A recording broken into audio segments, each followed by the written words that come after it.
Years later, the rejected boy returned as a powerful man. But what he found was not revenge, but a desire that never died. She, the woman everyone thought untouchable, was still waiting for him. If you enjoy love and romance stories, watch until the end, subscribe to this channel, and leave a comment saying where you are listening from. The black Mercedes cut through the dusty road like a blade, leaving behind a cloud that slowly dissipated in the still air of Whisper Valley. Ethan Blackwood adjusted the rearview mirror and saw the faded sign announcing the entrance to the town, where he was born, and from which he had been expelled like a pariah 20 years ago. At 42, his hands no longer trembled.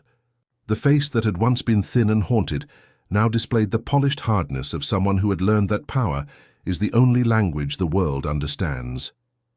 The town hadn't changed. The same low houses lined the narrow streets. The same red clay roofs extended as far as the eye could reach, and the mountains were still there, like sleeping giants protecting the secrets that Whisper Valley kept in its bowels. Ethan parked in front of the only hotel in town, a colonial building that seemed to defy time with its whitewashed walls and windows painted blue. When he stepped out of the car, he felt the stares. They came from half-open windows, from shaded porches, from benches in the central square, where old men gathered to comment on other people's lives. They recognized something familiar in him, but couldn't match the elegant man in an Italian suit with the skinny boy who had once run barefoot through the same streets. Ethan smiled, a cold smile that didn't reach his eyes.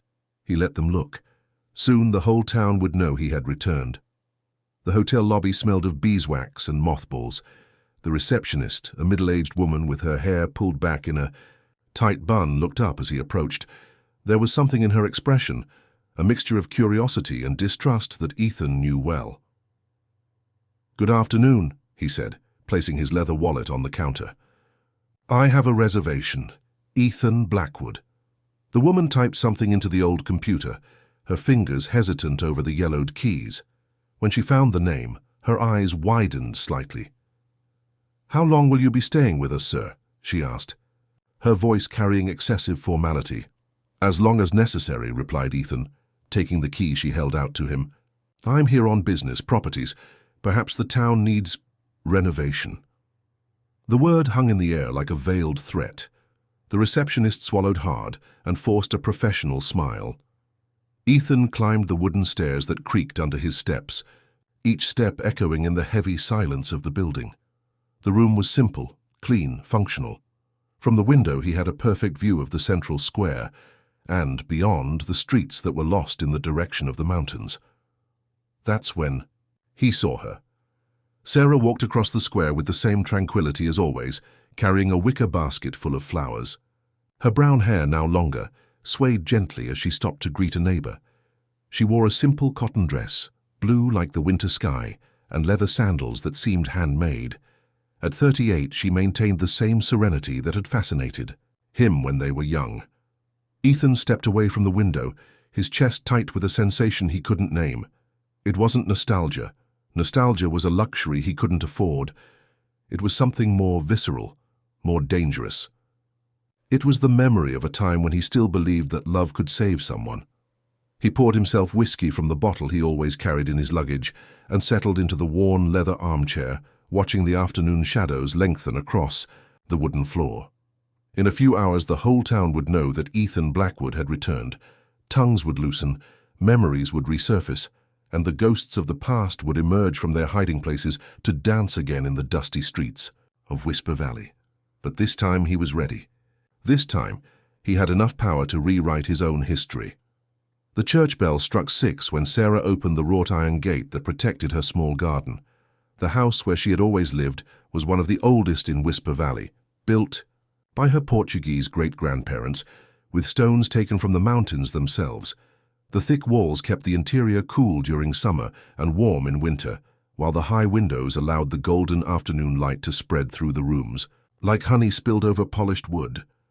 She had felt something strange in the air all day, a restlessness that had begun in the morning when she woke from a dream she couldn't completely remember, but which had left a bitter taste in her mouth and a sense of foreboding in her chest. The garden flowers seemed more sensitive than usual, bending at the slightest touch of the wind as if sensing a distant storm. Sarah placed the basket on the wooden kitchen table and began to sort the flowers she had collected. White and red roses, fragrant jasmine, lilies that only bloomed at dusk. Each had its place, its purpose, its story. She knew them as a mother knows her children. She knew when they were sick, when they needed more water, when they wanted to be touched, or when they preferred to be left in peace. The phone rang, interrupting her thoughts. It was Martha, her closest neighbor, a 60-year-old woman who possessed the peculiar gift of knowing everything that happened in town, even before it happened. "Sarah, my dear," said Martha, her voice laden with poorly disguised excitement. "Oh, you won't believe what I have to tell you." Sarah sighed, already imagining what was coming. Martha had a habit of transforming any news into an event of epic proportions. "What is it this time, Martha?" "Ethan Blackwood is back." The words hit Sarah like a punch to the stomach. She leaned on the sink, feeling her legs weaken. The name she hadn't heard spoken aloud in so long now echoed in the silent kitchen like a ghost taking form. "What do you mean he's back?" she asked, trying to keep her voice steady. "He arrived this afternoon driving a luxurious black Mercedes. He's staying at Mrs. Eunice's hotel. They say he's here on business, talked about buying property." Martha paused dramatically. "Sarah, are you all right? Your voice sounds strange." "I'm fine," Sarah lied, watching her own hands tremble as she held the phone. It's a surprise." "A surprise?" Martha laughed, a high-pitched sound that cut through the air. "Darling, half the town is in an uproar. The prodigal son has returned, except now he seems to be rich, very rich, and you know how people around here have selective memory when it comes to money." Sarah hung up after promising Martha she would stop by her house the next day to properly talk about the matter. She knew her neighbor was dying of curiosity about her reaction to the news. After all, everyone in Whisper Valley remembered the connection between her and Ethan when they were young, a connection that had never been fully understood by others, but which had left marks deep enough for people to still comment on it decades later. Sarah walked to the room she used as an office, where hundreds of notebooks lined the shelves like silent soldiers. Each contained fragments of her soul, thoughts she had never shared with anyone, stories that sprouted from her imagination like wildflowers, and in many of them, hidden between metaphors and fictional characters, there he was. She pulled one of the oldest notebooks, with a worn leather cover and pages yellowed by time. She opened it to a random page and read her own words, written years ago on a sleepless night. "He had eyes that held storms. When he looked at me, I felt as if I were being stripped, not just of my body, but of my soul. There was a hunger in him that I didn't know whether I wanted to satisfy or fear, and perhaps that's what attracted me, the possibility of completely losing myself in someone who could either destroy me or save me." Sarah closed the notebook abruptly, as if the words could leap from the page and come to life. Outside, night was beginning to settle over Whisper Valley, bringing with it the familiar sounds of the town falling asleep, the distant barking of a dog, the creaking of a window being closed, the whisper of the wind through the leaves of ancient trees. But this time the silence of the night seemed different, loaded with possibilities that she had buried long ago and that now threatened to resurface like flowers sprouting through concrete. The following morning brought with it a dense fog that crept through the streets like a ghostly veil, transforming Whisper Valley into an ethereal version of itself. Ethan woke before dawn, as had been his habit for years. Sleep had never been his ally. It was populated by dreams he preferred to forget, and memories that insisted on resurfacing when he let his guard down. He dressed with the same meticulous care as always: white linen shirt, impeccably tailored pants, Italian leather shoes polished until they shone. Each piece was armor, a silent declaration that the poor, discredited boy of yesteryear had died to give way to a man who didn't ask permission to exist. Breakfast at the hotel was served in a small room overlooking the square. The same receptionist from the previous evening, whom he had discovered was named Mrs. Eunice, observed him with poorly disguised curiosity as she served black coffee in delicate porcelain cups. Other people in the room whispered among themselves, casting furtive glances in his direction. Ethan ate in silence, savoring both the homemade bread and the palpable tension his presence provoked. It was the laughter that made him look up. 3 middle-aged men occupied the table near the window, their voices gradually becoming louder and more confident. Ethan recognized 2 of them, Colonel Bennett, who was already a veteran when he was a child, and Dr. Henry Morris, son of the former mayor. The third was a stranger, probably someone who had moved to town after Ethan left. "Seems like the past comes back to haunt us," said Colonel Bennett, his voice laden with barely disguised contempt. "Some never learn their place." Dr. Henry laughed, an unpleasant sound that echoed through the room. "What impresses me is the courage. After what happened to his family, I would think twice before showing my face here." "Money gives courage to cowards," added the third man, "but it doesn't change what a person is inside." Ethan continued eating methodically, each bite calculated to demonstrate total indifference to the provocations. He had learned long ago that the best response to contempt was silence accompanied by visible success.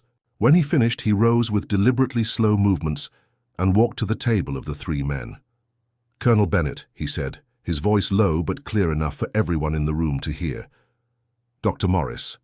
Gentlemen." He paused, letting recognition settle on their tense faces. "I imagine you remember me, Ethan Blackwood." The silence that followed was absolute. Colonel Bennett swallowed hard, suddenly aware that the thin, frightened boy from 20 years ago had transformed into something very different. Dr. Henry tried to maintain his composure, but his hands trembled slightly as he held his coffee cup. "I've returned to do business," continued Ethan, the conversational tone contrasting with the tension in the air. "Properties, investments, development. Whisper Valley has potential, don't you think? Especially now that certain old resistances might be more open to change." He leaned slightly, lowering his voice to a whisper that only the 3 could hear. "And gentlemen, in case you're worried about the past, well, I've found that time has an interesting way of revealing the truth, especially when one has the resources to investigate properly." Ethan straightened up and smiled, a smile that contained neither warmth nor humor, only a silent promise. "Have a good day. I'm sure we'll see each other again soon." He left the hotel under the weight of the stares of everyone present, satisfied with the effect caused. On the street, the fog was beginning to dissipate, revealing the familiar contours of the town. Ethan walked without specific destination, allowing his feet to guide him through the cobblestone streets as he absorbed the changes and continuities of Whisper Valley. That's how he found himself, without conscious planning, standing in front of the wrought iron gate that protected Sarah's house. The garden was even more exuberant than he remembered, a controlled explosion of colors and fragrances that contrasted vividly with the sobriety of neighboring houses. Roses intertwined with jasmine, while lilies emerged between lush green foliage, like small white suns. The door of the house opened before he could decide whether to knock on the gate or simply leave. Sarah appeared on the threshold, wearing a yellow cotton dress that highlighted the golden tone of her skin. For a moment, they simply looked at each other through the bars of the gate, 2 decades of separation evaporating like morning mist. "Ethan," she finally said, her voice calm but with a note of held breath that he didn't fail to notice. "Sarah," he inclined his head slightly, "your garden is even more beautiful than I remembered." She descended the 3 stone steps that separated the door from the garden, approaching the gate unhurriedly. "Plants have their own wisdom. They grow despite everything." "Despite everything," repeated Ethan, loading the words with meaning. "That's an interesting philosophy. It's the only one that works." Sarah stopped a few centimeters from the gate, close enough for him to see the small lines around her eyes, soft marks of time that only accentuated her mature beauty. "I heard you've come back to do business." "Among other things." Ethan's eyes traveled over her face, memorizing every detail like a thirsty man memorizes the first sight of water. Some conversations were left unfinished.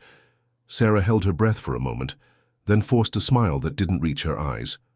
"The past should remain where it is, Ethan, buried and at peace." "Do you really believe that?"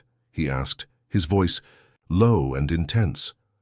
Or is that just what you've convinced yourself to believe so you can sleep at night?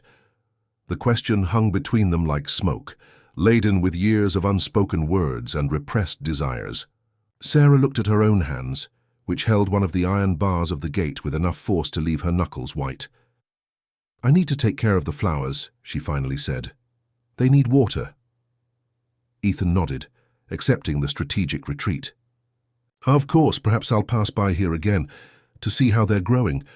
"Perhaps," agreed Sarah, already moving back toward the house. But when she reached the door and turned to take one last look, Ethan was still there, observing her with an intensity that made her heart race.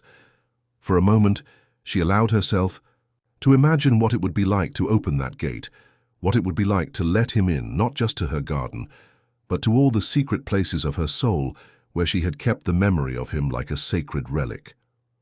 Then she closed the door, leaving only the scent of flowers and the echo of dangerous possibilities floating in the morning air. The days that followed established a subtle and dangerous dance between Sarah and Ethan, an unrehearsed choreography of casual encounters and meaningful glances. He always appeared in the late afternoon, when shadows lengthened and the golden light of sunset transformed Whisper Valley into a softer version of itself. Always with a different excuse. He would ask about the medicinal properties of certain plants, comment on the colonial architecture of the house, or simply walk down the street as if it were coincidence to find her watering the flowers. Sarah knew it wasn't coincidence. Just as she knew she should discourage him, close the door, pretend not to be home when she saw him approaching, but there was something in the way he looked at her, as if she were a puzzle he needed to solve, a work of art that demanded contemplation, that awakened in her sensations she thought had died with youth. On Thursday he brought coffee, 2 fine porcelain cups balanced on a silver tray, along with crystallized sugar and small cookies that smelled of vanilla. "I thought you might like a break," he said, raising the tray so she could see it through the bars of the gate.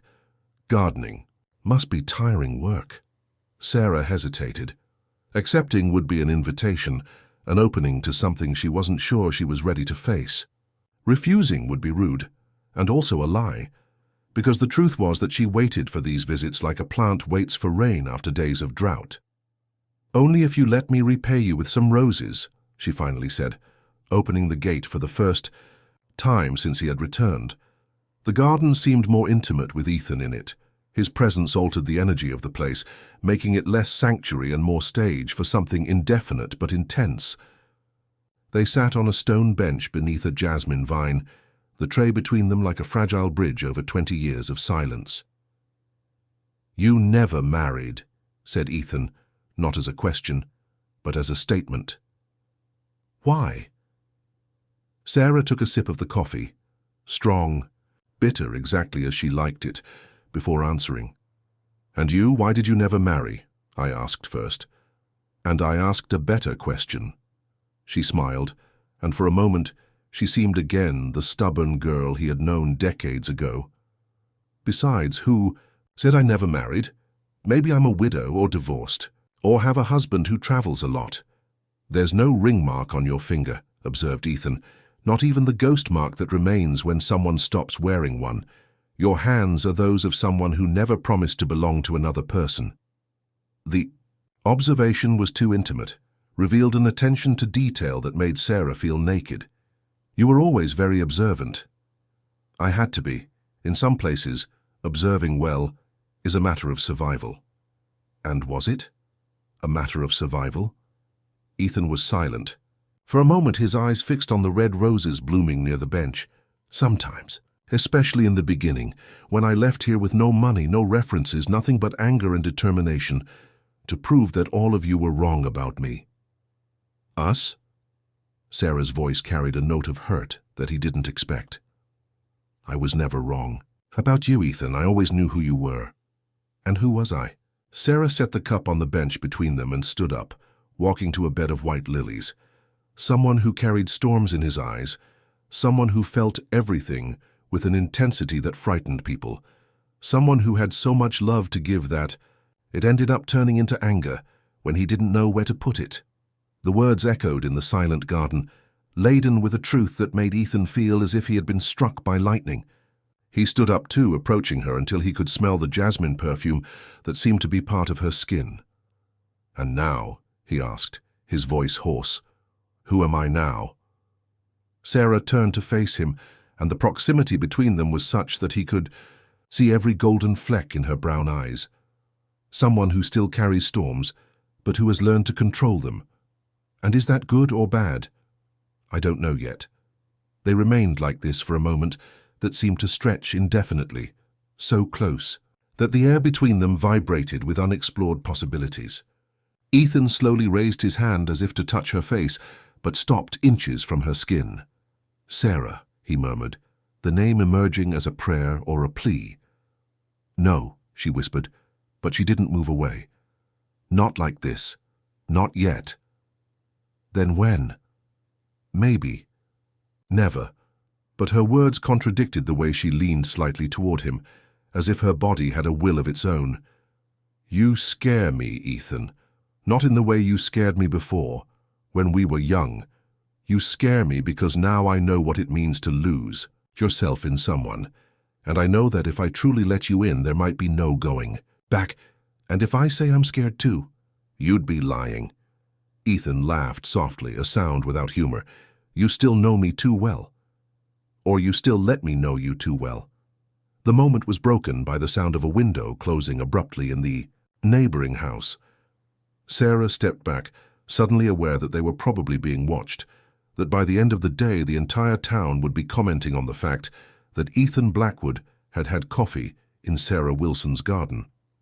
"You should go," she said, but her voice lacked conviction. "I should," he agreed, but didn't move.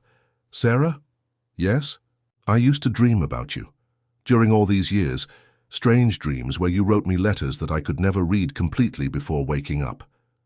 Sarah felt the blood freeze in her veins. "Dreams are just dreams, Ethan." "Are they?" He studied her with that intensity she knew so well. "Because sometimes they seem so real that I would wake up with the feeling that your words were still floating in the air of the room."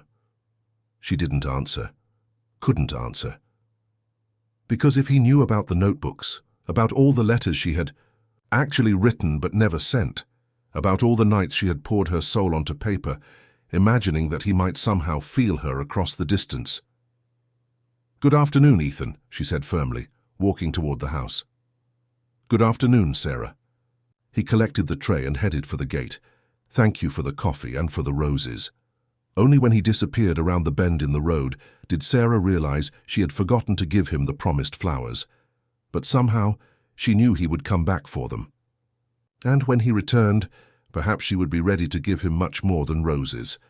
The storm arrived on a Friday night, preceded by a warm wind that made the leaves of the trees whisper ancient secrets. Sarah was in her office, trying to concentrate, on editing some texts she received from a publisher in the capital, when the first thunders echoed over Whisper Valley. The electric light flickered once, then again, before going out completely, plunging the town into a deep darkness that only nature knows. She lit some candles and continued working in the golden, flickering light, but soon realized she couldn't concentrate. Her thoughts returned obsessively to Ethan, to the way he had looked at her during the previous visit, to the words that had hung in the air between them like dangerous promises. There was something in his presence that awakened in her a restlessness she didn't know whether she wanted to appease or nourish. That's when she heard the knock at the door. Sarah looked at the clock. Almost midnight. No one in Whisper Valley. Left home after 10, especially during a storm. She approached the living room window and slightly parted the curtain, trying to see through the torrential rain that lashed the garden. A male figure was standing under the small porch, his dark hair plastered to his forehead, his clothes soaked. "Ethan," she called through the solid wooden door. "Sorry to show up so late," came the response, his voice almost muffled by the noise of the rain. "The light at the hotel went out and I saw you were still awake, the candles in the window." Sarah hesitated. Opening the door would be crossing an invisible line she had drawn for herself, but leaving him out there, soaked and in the middle of the storm, would be cruel. "It's all right," she said, turning the key in the lock. "Come in before you get sick." When she opened the door, The sight of Ethan, wet and vulnerable, hit her like a punch to the stomach. He looked younger this way, stripped of the armor of elegance he always carried. His dark eyes shone in the candlelight, and there was something in them she couldn't decipher, a mixture of desperation and desire that made her heart race. "I shouldn't have come," he said, but made no move to leave. "No," she agreed. "You shouldn't have." And then, in a lower voice, "But I'm glad you did." Sarah led him to the living room, where the warmth of the candles created an intimate and welcoming atmosphere. The walls were lined with books, and some of her indoor plants created dancing shadows that transformed the environment into a world, a part protected from the storm that roared outside. "I'll get a towel," she said, but when she turned to leave, she felt his hand lightly touch her arm. "Sarah." His voice was hoarse, laden with an urgency that made her stop mid-movement. "I need to tell you something." She turned to face him, aware of the proximity between them, of the heat emanating from his body despite his wet clothes. "What?" "I didn't come back to Whisper Valley just to do business. I came back because of you." The words hung in the air between them like incense, laden with a truth she had suspected but dared not believe. Sarah felt her legs weaken and leaned on the back of an armchair.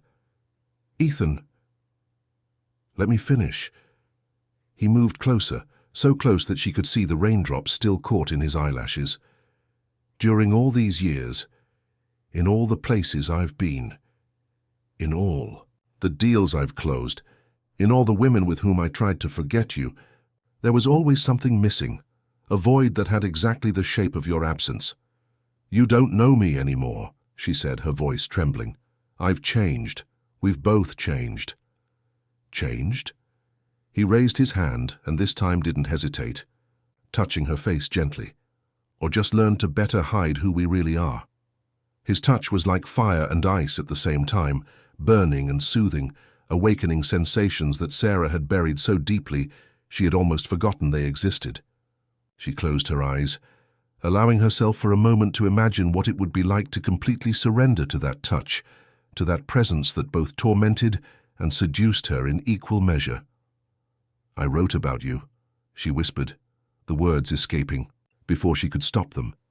"During all these years, stories, poems, letters I never sent. You lived on my paper when you couldn't live in my life." Ethan's eyes widened, as if she had confirmed something he had suspected, but dared not believe. "Muti, can I see?" "No." The response came automatically, instinctively. "Not yet. Maybe never." "Why?" "Because they're too intimate, too real. If you read them, you would know things about me that I don't fully admit even to myself." A particularly loud thunder echoed over the house, making the windows tremble. Sarah startled and instinctively moved closer to Ethan. He wrapped his arms around her, and for a moment she allowed herself to melt against his chest, smelling the scent that was uniquely his, a mixture of rainwater, expensive cologne, and something indefinably masculine that made her feel simultaneously protected and in danger. "I haunted you," she murmured against the wet fabric of his shirt. "During all these years, you were my private ghost, and you were mine," he replied, his lips brushing her hair. "The woman I could never forget, never replace, never exorcise from my soul." They stayed like this, embraced in the middle of the candle-lit room, while the storm roared outside, like a physical manifestation of the emotional turbulence between them. Sarah felt Ethan's heart beating against her ear, a strong and constant rhythm that seemed to say everything words couldn't express. She was the one who stepped back first, raising her face to look into his eyes. "You should go," she said, "but—" Her voice completely lacked conviction. "I should," he agreed, but his hands moved to frame her face, his thumbs gently tracing the line of her cheekbones. "But what if I stay?" "If you stay," Sarah swallowed hard, "everything changes. Forever." "And what if I want everything to change?" The question hung in the air between them, laden with possibilities that made Sarah's heart beat so hard she was sure he could hear it. Outside, the storm began to diminish, but inside the candlelit room, another storm was just beginning, a storm made of 20 years of repressed desire, of unspoken words, of dreams kept like secret treasures. "Then stay," she finally whispered, the words coming out like a sigh. "Stay and let's discover together what happens when ghosts come to life." Morning arrived soft and golden, filtering through the lace curtains of the living room window where Sarah awoke in Ethan's arms. They had fallen asleep in the wide armchair. She nestled against his chest, he with his face buried in her hair. The storm had passed, leaving behind clean air and the scent of wet earth that entered through the cracks of the windows.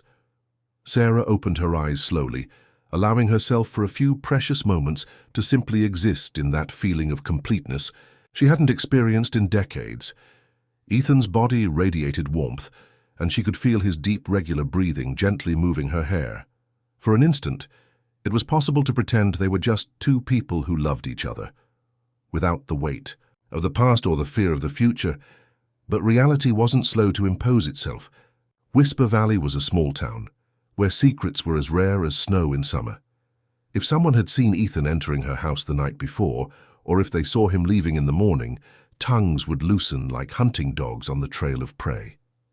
"Ethan," she whispered, lightly touching his face, "you need to go." He opened his eyes and for a moment seemed disoriented, as if he couldn't believe where he was. Then he remembered, and a slow, satisfied smile spread across his lips. "Good morning, Sarah." "Good morning." She sat up, fixing her hair that had come loose during the night. "But you really need to leave before someone sees you." "And if I don't care what people will say, but I care." Sarah stood up, walking to the window to check if there were any curious neighbors nearby. "I live here, Ethan. This is my home, my life. I can't just ignore the consequences like you can." Ethan stood up too, approaching her from behind. His hands rested gently on her shoulders, and she felt the temptation to lean against him again, to forget the world outside for a few more hours. "And what if I say I want there to be consequences? That I want the entire town to know that you're mine?" "Yours?" Sarah turned to face him, a mixture of irritation and desire shining in her eyes. "I'm not anyone's property, Ethan Blackwood. Never was, never will be." "That's not what I meant," he sighed, running his hands through his still messy hair. "I'm sorry, it's just that last night was a mistake," Sarah interrupted him, but her words sounded false even to herself. "We let ourselves be carried away by nostalgia, by the storm, by the truth." Ethan interrupted her this time. "We let ourselves be carried away by the truth, Sarah. For the first time in 20 years, we stopped pretending and admitted what has always existed between us." She couldn't answer, because she knew he was right. The previous night had been many things, impulsive, dangerous, complicated, but it hadn't been a mistake. It had been the most honest thing she had done. 10 years. "I'll go," said Ethan, picking up the jacket he had hung on the back of a chair. "But this doesn't end here, Sarah. It can't end." "Ethan." "No." He approached her one last time, holding her face between his hands. 20 years is too long to pretend we don't love each other. I'm not going to waste more precious time because of what other people might think." He kissed her then, a soft but intense kiss that sealed a silent promise between them. When he pulled away, Sarah's eyes were moist. "I need time," she whispered, "to think, to understand what this means." "How much time?" "I don't know. Just to give me space to process all of this." Ethan nodded, though Sarah could see the resistance in his eyes. "All right, but Sarah." "Yes?" "Don't take too long. Life is shorter than we think, and we've already lost too much time." After he left, Sarah stood in the room for a long time, surrounded by the masculine scent that still lingered in the air and the feeling that her life had irreversibly changed during those few hours. She walked to her office and sat at the desk where hundreds of written pages testified to years of solitude and repressed desire. On impulse, she opened one of the oldest notebooks and reread some passages she had written years ago. The words seemed to prophesy exactly what had happened the night before, as if she had somehow called that moment into existence through the pure force of writing. That's when she found the envelope. It was slipped between the pages of the notebook, a cream-colored envelope that she was certain she hadn't placed there.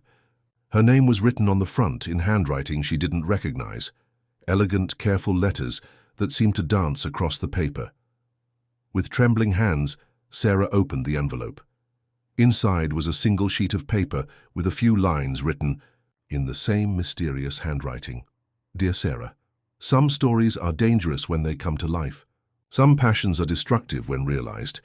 Ethan Blackwood has brought shadows back to Whisper Valley, shadows that should remain buried. For your own good, keep your distance. His past carries more blood than you imagine, and some secrets are capable of destroying even the purest hearts. A friend who cares. Sarah reread the letter several times, her heart beating erratically. Who could have written that, and more importantly, how had someone entered her house to leave the envelope among her most private things? She looked around the office, suddenly aware that perhaps she wasn't as safe and isolated as she thought. The windows were closed, but had they been the night before? During the storm, with all the confusion and emotions running high, had she properly locked all the entrances? A chill ran down her spine when she realized that, at some point during the last few hours, someone had been there. Someone had walked through the same rooms where she and Ethan had shared their intimacy, had touched her things, had perhaps read her most secret words. Sarah folded the letter and locked it in a drawer, but she knew she wouldn't be able to forget it. The words seemed to have been engraved in her mind like scars. His past carries more blood than you imagine. What blood? What past exactly was being mentioned? And who cared enough about her safety to risk entering her house to warn her? Outside, Whisper Valley was waking up to another apparently peaceful day, but Sarah felt there was something dark moving in the shadows of her hometown. Something that involved Ethan, involved her, and involved secrets that someone was desperate to keep buried. She walked to the window and looked in the direction of the hotel where Ethan was staying. Even from a distance, she could see his silhouette on the second-floor balcony, and she knew he was watching her too. Between them, the air seemed to vibrate with a tension that was part desire, part fear, and part premonition that they were about to discover truths they might prefer not to know. The 3 days that followed passed in a suffocating tension.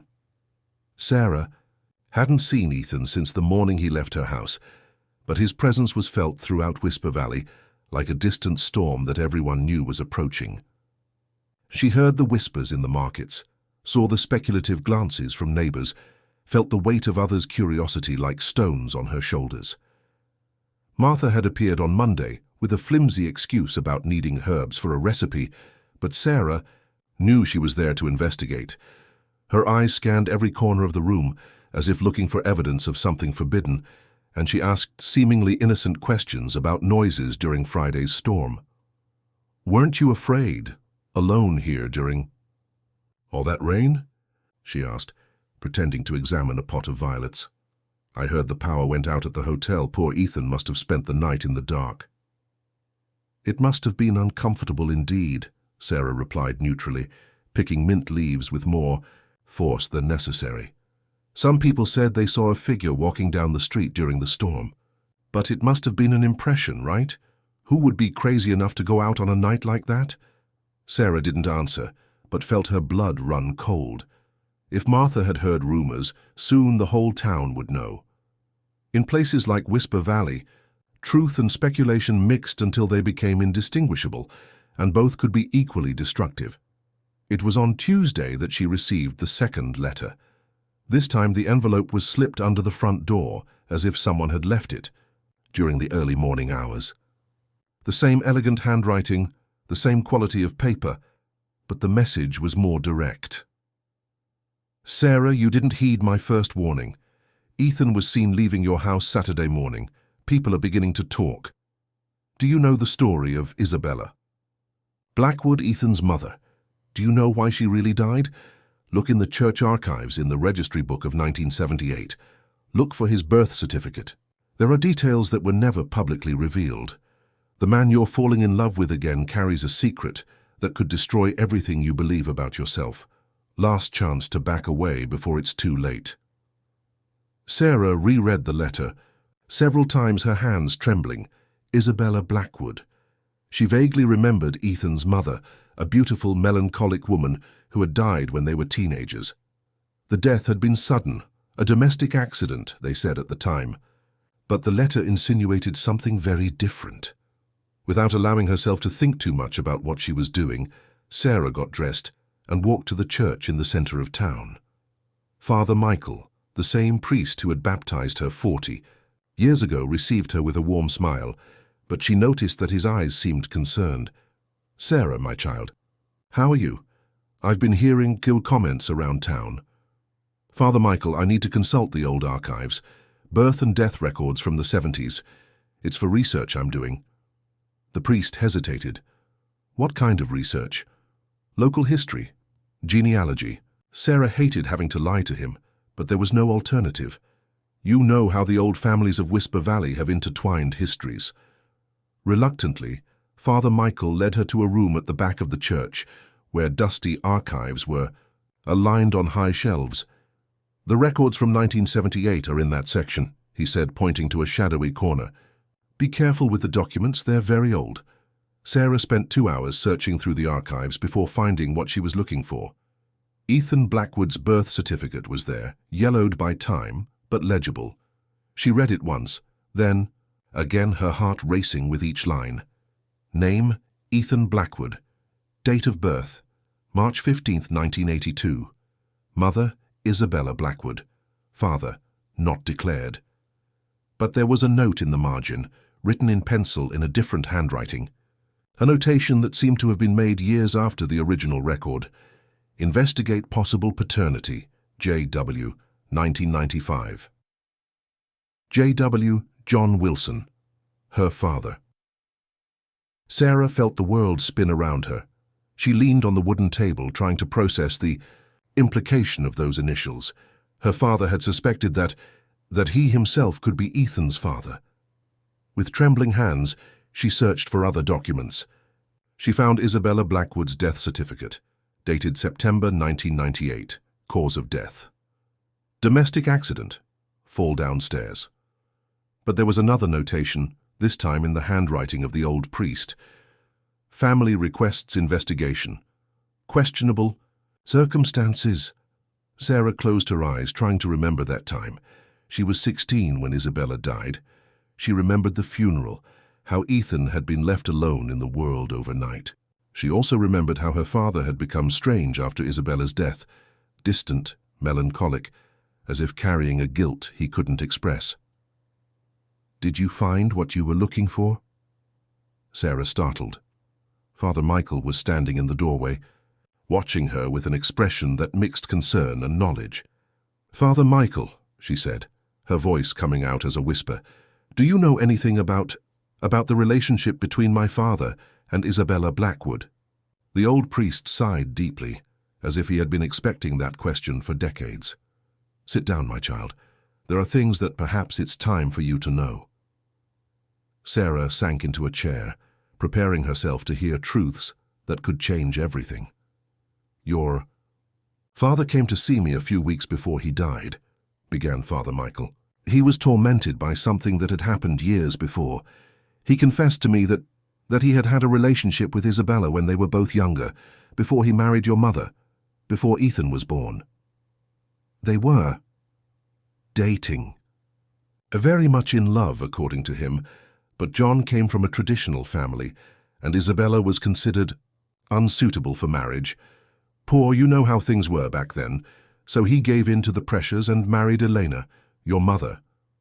Sarah felt nausea rising in her throat. "And Ethan?"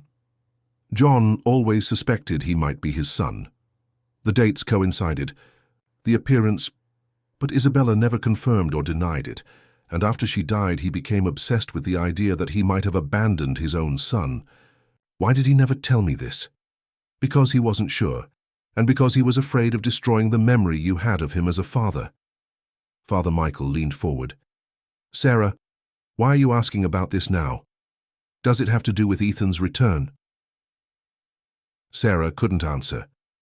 She was thinking about Friday night, about the intimacy she had shared with Ethan, about how her body had responded to his, as if recognizing something familiar, and forbidden, if they were half-siblings. "I need to go," she said abruptly, standing up. "Sarah, wait." Father Michael gently held her arm. "Don't jump to conclusions. Suspicions aren't certainties. If you want to be sure, there are modern ways to discover the truth." But Sarah was already leaving, her mind swirling with horrible possibilities. She walked through the streets of Whisper Valley like a sleepwalker, unaware of the curious glances from neighbors, unable to fully process what she had discovered. When she arrived home, Ethan was waiting in the garden. Ethan was sitting on the stone bench where they had had coffee just a week ago, but he seemed to have aged years since then. His clothes, normally impeccable, were wrinkled, and there was a tension in his shoulders that Sarah had never seen before. When she appeared at the gate, he looked up, and she saw something that frightened her: fear. Ethan Blackwood, the man, who had conquered the world through sheer willpower, was afraid. "Sarah," he said, rising slowly, "I need to talk to you." "I need to talk to you too." Her voice came out colder than she intended, but the revelations of the afternoon still echoed in her mind like funeral bells. "About our parents." Ethan's expression changed instantly. The fear transformed into something that looked like controlled panic. "You know." "I know part of the story." Sarah opened the gate, but didn't approach him. "I know that my father and your mother had a connection that was never fully explained." "Sarah." Ethan ran his hands through his hair, a gesture of desperation she wasn't used to seeing from him. "I found out yesterday. I found my mother's diaries in the attic of the old house where I grew up. She wrote everything." "Everything what?" "About her relationship with John, about the passion, about how he abandoned her to marry an appropriate woman, and about—" He paused, as if the words refused to come out. "About the suspicions that I might be his son."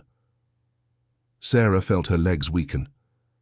It was one thing to suspect, quite another to have confirmation. "And is it true? Are you my brother?" "I don't know." The answer came out as an anguished cry. "My mother was never sure.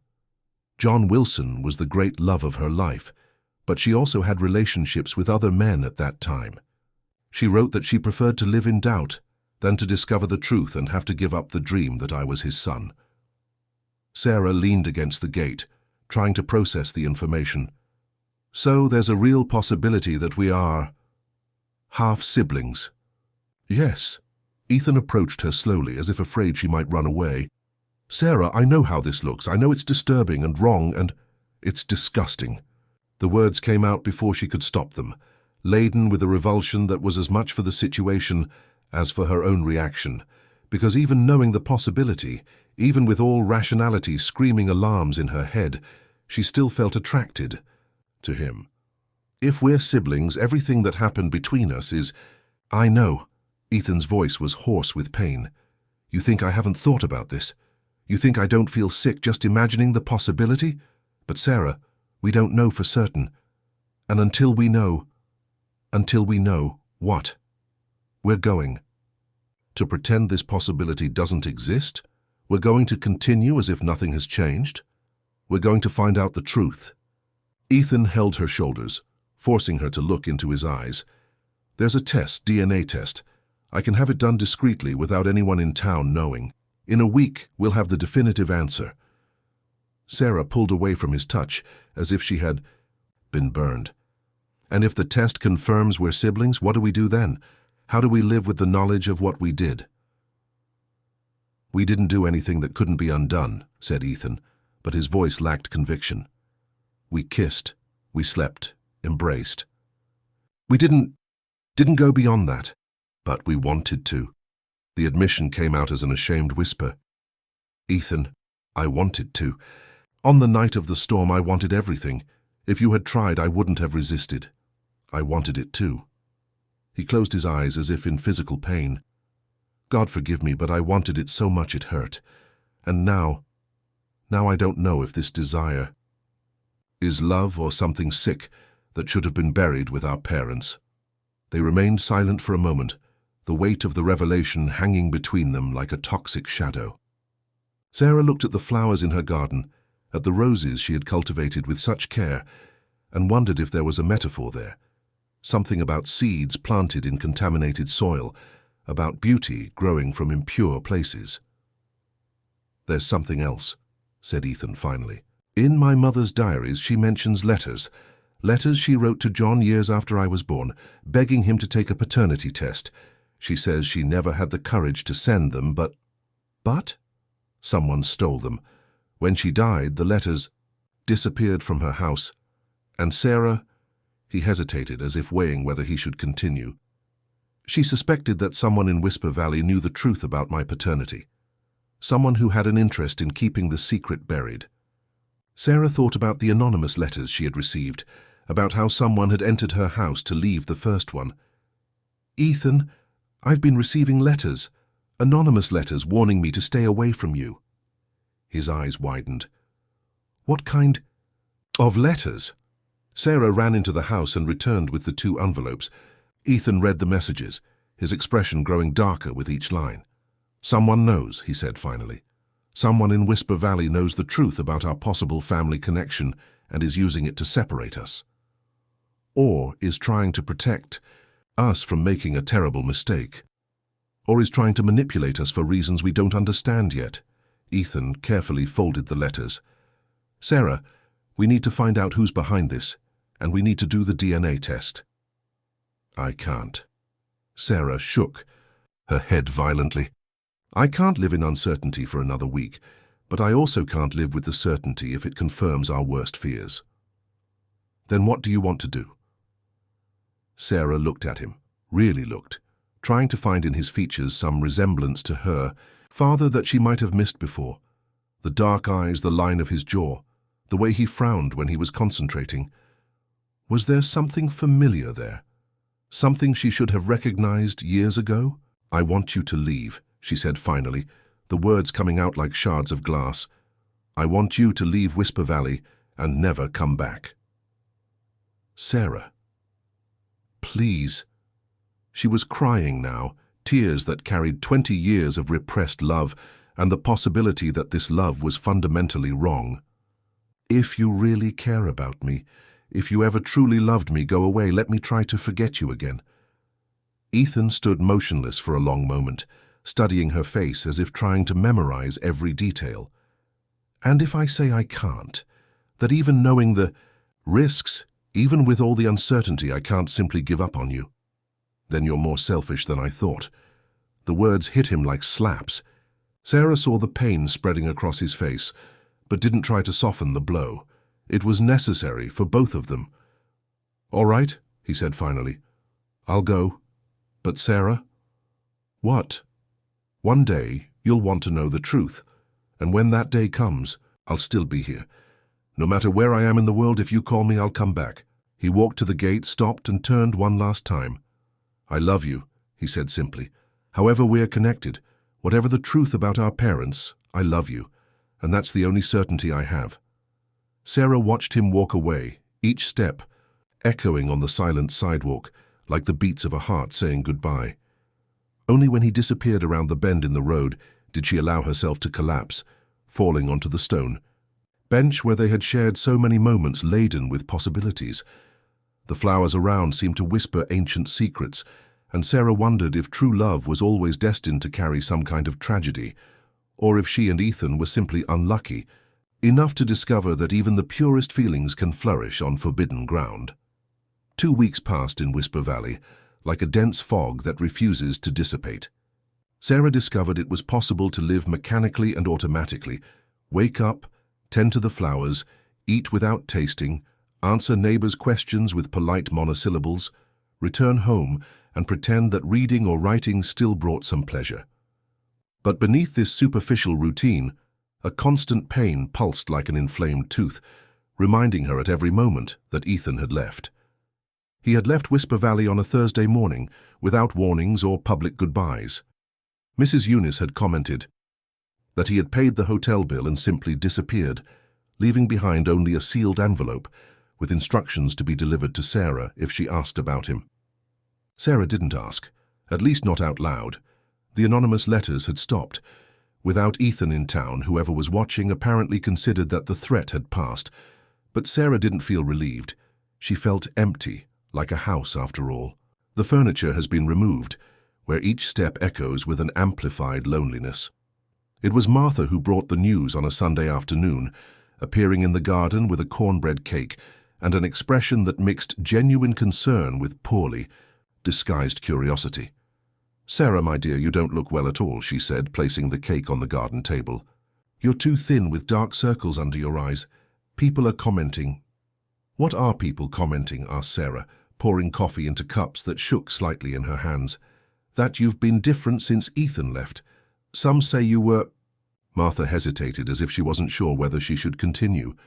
"Well, they say you were seen together several times." "And?" "And nothing, dear. It's just that— Look, I know it's none of my business, but you're like a daughter to me. This man, he has a reputation, dubious business dealings, relationships that never last. He's not the type of man for someone like you." Sarah almost laughed at the irony. If Martha knew the real reason why Ethan wasn't suitable for her. "Don't worry, Martha. He's gone and he's not coming back." "Are you sure about that?" There was something in the neighbor's voice that made Sarah look up. Martha was stirring her coffee with excessive concentration, avoiding looking directly at her. "Why do you ask that?" "Because—" Martha took a deep breath, as if preparing to tell something she would have preferred to keep secret. "Because I saw him last night." Sarah's heart stopped. "Where?" "In the cemetery. He was standing in front of the grave of Isabella Blackwood, his mother. He stayed there for almost an hour, just looking at the tombstone. Then he went to your father's grave." Sarah stood up so abruptly that she knocked over the cup, the coffee spreading across the wooden table like a dark stain. "Is he still in town?" "I don't know. I only know that I saw him yesterday." "Sarah, what's going on? Why? Would he visit your father's grave?" But Sarah was already leaving, ignoring Martha's questions, ignoring the spilled coffee, ignoring everything except the urgent need to find Ethan. If he had returned, if he was visiting their parents' graves, it meant he had discovered something, or that he had made a decision. The cemetery of Whisper Valley was on a gentle hill on the outskirts of town, protected by ancient cypress trees that created a green canopy over the marble and granite headstones. Sarah knew every path, every curve, every corner, where the oldest families had rested side by side for generations. Her father's grave was in the oldest section, marked by a simple grey granite headstone with only his name and the dates of birth and death. When she arrived there, she found fresh flowers, white roses that she recognized as being from her own variety, the one she cultivated especially for its intense fragrance. Someone had placed them there recently. There were still dewdrops on the petals. "I didn't know if you would come." Sarah turned around. Ethan was standing a few meters away, partially hidden by the shadow of a century-old cypress tree. He looked tired, as if he hadn't slept in days, but there was something different in his expression, a resolution that she hadn't seen before. "Martha said she saw you here last night, and on many other nights since I left." He approached slowly, his hands in his pockets. "I never really left, Sarah. I stayed at an inn in the neighboring town, trying to gather the courage to do what I knew I needed to do." "What did you do?" Ethan took an envelope from the inside pocket of his jacket. It was different from the others she had received. Official paper, with the letterhead of a laboratory in the capital. The DNA test. Sarah felt the world spin slightly. "You really did." I used samples of my mother's hair, kept in a locket she always wore, and— He hesitated, suddenly appearing vulnerable. "And some of your samples." "Mine? How?" "From the coffee we had together, from the cup you used." Ethan lowered his eyes as if ashamed. "I know it was invasive, that I should have asked. But I needed to know the truth, Sarah. I couldn't live in uncertainty anymore." Sarah extended her hand but stopped before touching the envelope. "And?" "Open it." With trembling fingers, Sarah tore open the envelope and removed a sheet of official paper, full of numbers and technical terminology that she didn't understand. But at the end, in a highlighted box, was the only information that mattered. Probability of consanguineous relationship, 0.0003%. Conclusion: the tested individuals do not have a direct family relationship. Sarah read the conclusion 3 times before being able to fully process it. "We're not siblings." "We're not siblings," confirmed Ethan, and there was so much relief in his voice that Sarah wondered how he had managed to function during these weeks carrying that doubt. But then why did our parents? "I found other letters from my mother. She and John really did have a relationship, but it was before I was conceived. The dates don't match. I discovered that I was conceived a few months after they broke up." Ethan moved closer, and Sarah didn't step away this time. "My biological father was another man, someone my mother met afterwards. She never talked about him because she didn't want me to know that I had been just a casual encounter." "So all of this was unnecessary fear based on unfounded suspicions." Ethan held her hands, intertwining their fingers as if afraid she might disappear. "Sarah, I wasted 2 precious weeks because of ghosts that weren't real." Sarah looked at her father's tombstone, then at Ethan. "But someone knew. Someone was terrorizing us with these possibilities." "Why?" "Because," a female voice interrupted the conversation. They turned and saw a woman of about 50 approaching through the cypress trees. Sarah vaguely recognized her. Helen Morris, Dr. Henry's sister, a woman who had left Whisper Valley decades ago and rarely returned. "Because I couldn't let you make the same mistake our parents made." Sarah and Ethan stared at her, confused. Helen continued walking until she was a few meters from them, and Sarah could see that her eyes were red, as if she had been crying recently. "I wrote the letters," confessed Helen.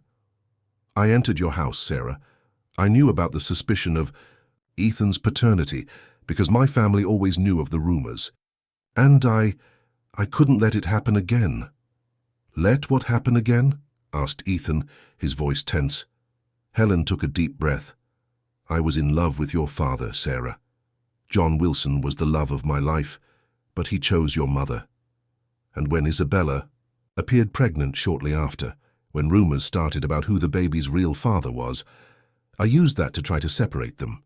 I spread the suspicions, fed the doubts, because I thought that if John believed Ethan was his son, he would leave Elena and be with me."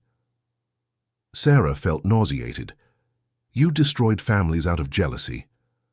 "I was young, stupid, and desperately in love." Helen was crying now, tears flowing freely down her face.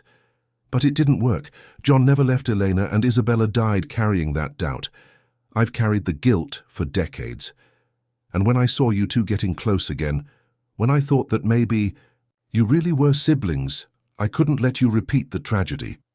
But now we know the truth," said Sarah softly, "and we can choose our own destiny." Helen nodded, wiping her face with the back of her hand.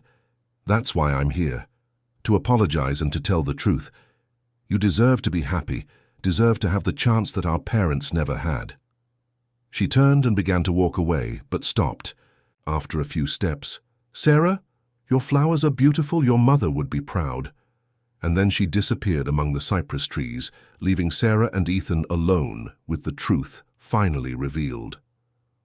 "So," said Ethan after a long silence, "what do we do now?" Sarah looked at him, really looked for the first time in weeks, without fear, without guilt, without the shadow of family secrets hanging over them. She saw the man she had loved when they were young, who had haunted her dreams for 2 decades, who had returned to reclaim a love that perhaps had always been destined to be theirs. "Now," she said, smiling for the first time in weeks, "now we live." 6 months later, Whisper Valley awoke to the unusual sound of trucks and construction machinery. Ethan had kept his word about developing the region, but not in the way the town expected.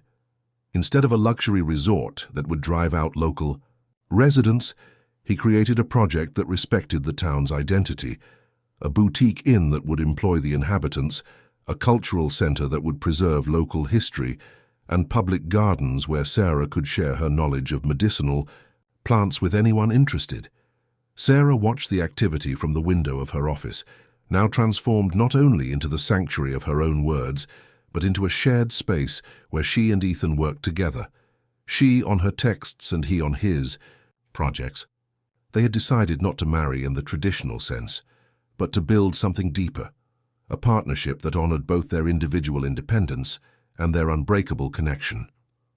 "The first group of tourists arrives next week," said Ethan, entering the office with 2 cups of coffee and a smile that still made her heart race.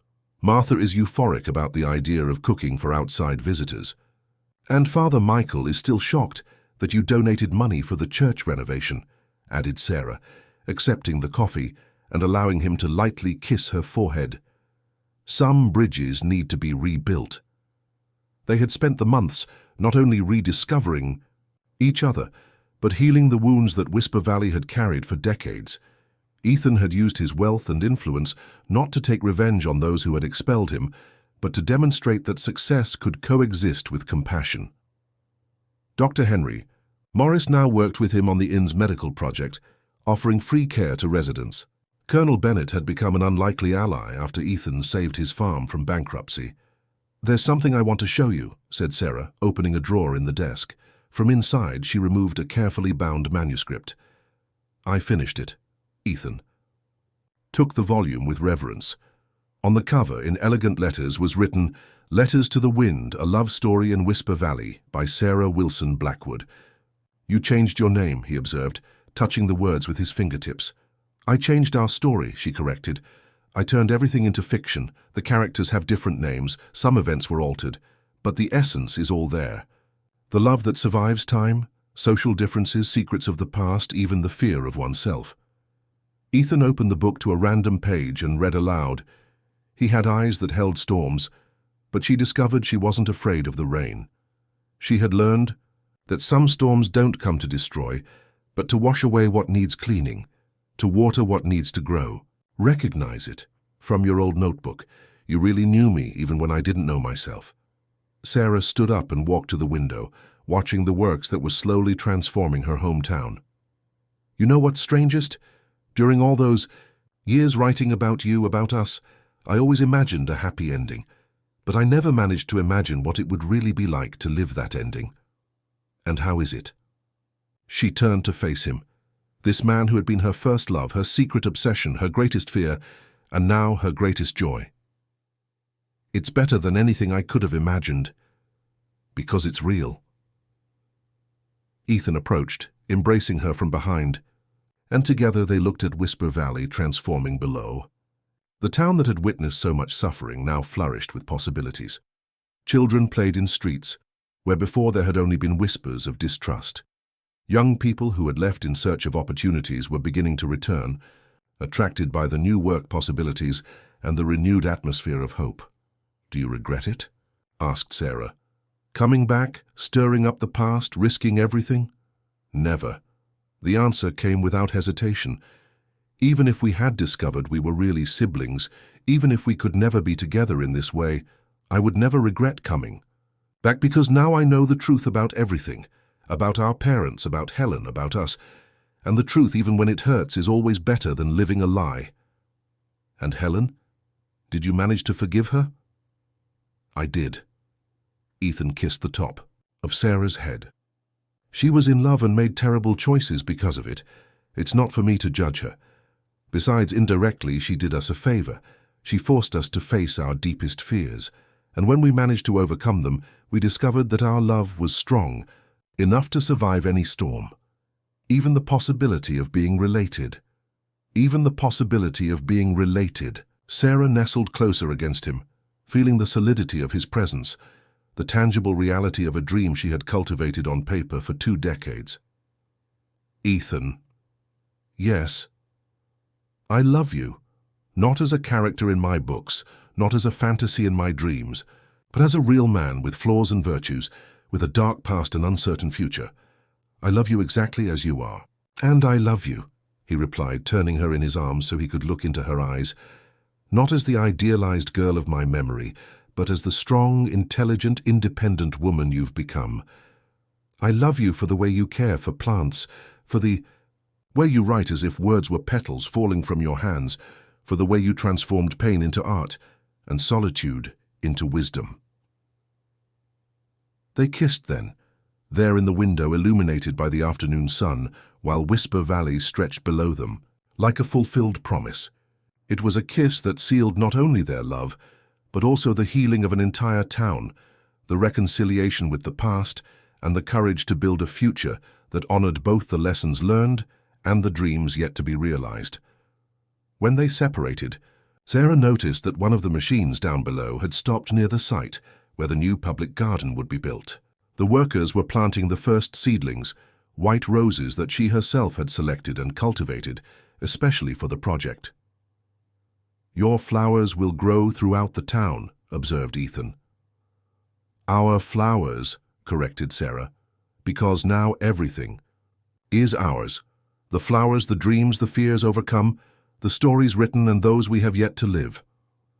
As the sun set over Whisper Valley, painting the sky in golden and rosy hues, Sarah and Ethan remained at the window, witnessing not just the end of a day, but the end of a long journey through darkness. They had found each other again, not as the young people they were in the past, but as the brave adults they had become, people capable of facing the truth, of forgiving old mistakes, of choosing love even when it came accompanied by risks. And, as the first stars began to appear in the dark velvet sky, Whisper Valley finally found its voice. No longer a whisper of kept secrets, but a song of renewal, of love that overcomes time, of people who learned that happy endings aren't given as gifts, but built with courage, patience, and the unwavering faith that some loves are strong enough to conquer any storm. The story that had begun with a return laden with bitterness ended with a new beginning illuminated by hope. And in the still blank pages of Sarah's notebooks, new stories waited to be written. Stories